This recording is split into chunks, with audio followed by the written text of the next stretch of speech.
What we're seeing right now sa chart ng Bitcoin is a falling wedge. Falling wedge is a bullish pattern if it breaks to the upside. And usually the target of falling wedge is the top of the wedge to 123.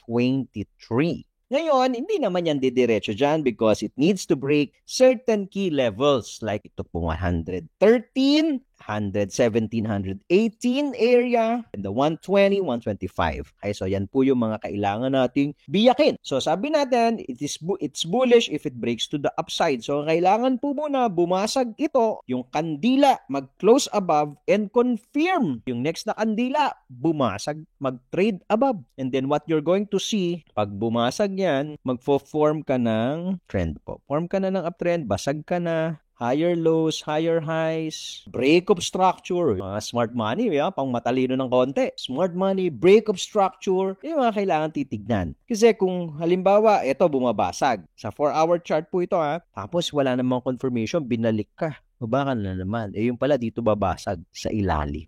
So, ito po, you need to wait for a confirmation kung tutuloy siya. And you have to plan your entry. Kung bumasag siya, are you going to buy on breakout? Are you going to buy on retest? What is your plan? What is your strategy?